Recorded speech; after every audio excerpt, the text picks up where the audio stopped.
સુરત કોસાડ ભરથાણાની સોસાયટીમાં પ્રાથમિક સુવિધાઓના અભાવને લીધે લોકો ત્રાહિમામ પોકારી ગયા છે। આમ તો સુરતને સ્માર્ટ સિટીનું બિરુદ મળ્યું છે। સ્વચ્છતામાં દેશભરમાં પ્રથમ ક્રમ આવ્યો છે, તેમ છતાં શહેરના હજુ ઘણા વિસ્તારો એવા છે જ્યાં પ્રાથમિક સુવિધાઓ પણ પૂરતી મળી નથી। રસ્તા પાણીની સુવિધાઓ યોગ્ય ન હોવાથી લોકો નરકાગાર જિંદગી જીવવા મજબૂર હોવાની ફરિયાદ કરી રહ્યા છે। કોસાડ ભરથાણા વિસ્તારમાં આવેલી ગુરુકૃપા સોસાયટીના સ્થાનિકોએ મહાનગરપાલિકામાં અરજીઓ અવારનવાર કરી હોવા છતાં કામ ન થતા હોવાની ફરિયાદ કરી રહ્યા છે। સ્થાનિકોએ કહ્યું કે ચૂંટણી આવે કે નેતા જીતે, કોઈ અમારા સુધી પહોંચતું નથી। સોસાયટીથી ફાટક સુધી પહોંચવું હોય તો પણ 9 નેજા પાણી આવી જાય છે।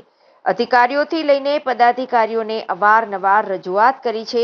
અમારા પગના તળિયા ઘસાઈ ગયા છે, પરંતુ કોઈ જ કામ થયા નથી અને બીમારી વખતે એમ્બ્યુલન્સ પણ આવતી નથી। જીવનસિંહ ચૌહાણે કહ્યું કે ઝોન ઓફિસથી લઈને તમામ જગ્યાએ અરજીઓ કરી છે। અરજીઓ કરીને થાકી ગયા, તેમ છતાં અમારી ગુરુકૃપા સોસાયટીનો કોઈ સહારો બન્યો નથી। અમને 5 વર્ષથી માત્ર વાયદાઓ સિવાય કંઈ જ મળ્યું નથી। અમને હા તો પાડે છે, પરંતુ કામ થતું નથી। અમે 50 જેટલી અરજી કરી છે। અમારે ત્યાંની બહેન દીકરીઓની ડિલિવરી પણ રસ્તામાં જ થઈ જાય છે। રસ્તામાંથી બાઇક પણ નીકળતી નથી। મચ્છરની સમસ્યા છે તો બાળકોને પણ બાઇકમાં બેસાડવા અઘરા છે, પડી જવાનો ભય રહે છે। मेरा नाम लक्ष्मण सिंह रघुनाथ कछावा। कहाँ पर रहने का है आपका? गुरु कृपा सोसाइटी में प्लॉट नंबर 32। कहाँ पर है गुरु कृपा सोसाइटी? यहाँ प्लॉट नंबर है अपने विजयश्रेणी माता के बाजू में और गुरु कृपा सोसाइटी। क्या समस्या है यहाँ पर? यहाँ समस्या है गटर की और पानी का भराव होता है। सामने जो मेन रोड है ना, मेन रोड पे अधिकतर लोग साइकिल, मोटरसाइकिल, पाइप या खंबे अम्बे जमा कर देते हैं। दूसरा आके गटर के अंदर पाइप डाल दिया, उसके अंदर वो संडास का भी डाल चुके हैं, तो वो पानी बाहर आ रहा है। उससे हमको सारी परेशानी, आने जाने की परेशानी हो रही। न तो आ सकते न जा सकते। लेडीज़ बाल बच्चे हमारे पढ़ने लिखने जाते तो वो कोई जा नहीं पा रहे। ड्रेनेज लाइन डाली है यहाँ पर? गटर लाइन डाली हुई थी पहले से, पुरानी, अभी नहीं। जो पुरानी डाली हुई तो उसमें उन लोगों ने कर दिया, उनका कोई लगता नहीं है इधर। ये दीवार पहले से बनी हुई थी, अब इन लोगों ने इधर दरवाजे कर लिए, चैम्बर लीक है और सारे चैम्बर लीक हो चुके हैं। उससे हमको परेशान, हम थोड़ा कुछ करते हैं तो हमको ज़रा दबाव में डाल देते हैं। कितने लोग रहते हैं यहाँ पर सोसाइटी? यहाँ लगभग करीबन 300-400 के लगभग 55-60 मकान लगभग है।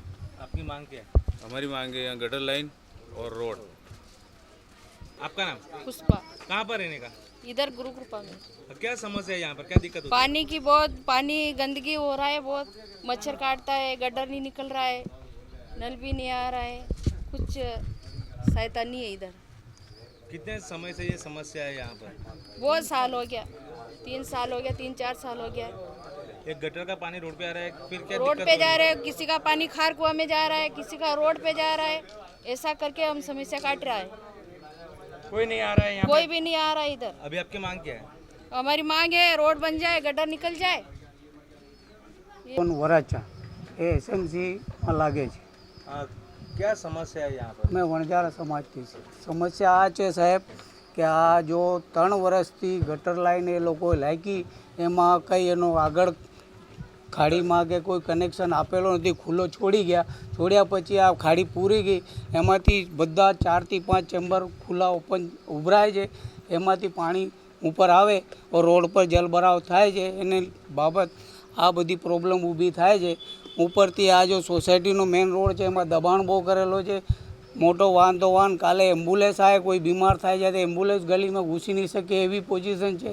108ની ગાડી બોલાવે તો નહીં આવી શકે। અત્યારે આજે 15 દિવસ પછી એક માણસ મરી ગયો હતો, એની બી એમ્બ્યુલન્સ નહીં આવી, એને બાઇક પર લઈ જઈને અમે ફાટક સુધી લઈ ગયા, ત્યારે માણસ જતાં જતાં ઓફ થઈ ગયો। એવી સ્થિતિ આ ગુરુ કૃપામાં બનેલી છે। તમે આ બાબતે રજૂઆત તમે કઈ કરી? રજૂઆત અમે સાહેબ 20 ઝોનમાં, કોર્પોરેટર અહીંયા, પછી મુકેશભાઈના ઓફિસમાં પણ જઈ આવ્યા। અત્યારે કોર્પોરેટર જોડે વાત થઈ, ભલે આજે આવીએ કાલે આવીએ, કહે છે ચૂંટણીમાં લાગેલા છે, મજૂર છુટ્ટી પર છે, એવા જવાબ આપે છે। આજે 4 દિવસથી હું રજા પાડીને ઘરે વહેલો છું કે એસએમસીના કોઈ સાહેબો આવે તો હું અહીંયા ઊભો રહીને આ કામ કરાવું, તો કોઈ આવ્યા નહીં અત્યાર સુધી। પછી મને સાહેબ તમારો કોન્ટેક કરવામાં આવ્યો છે.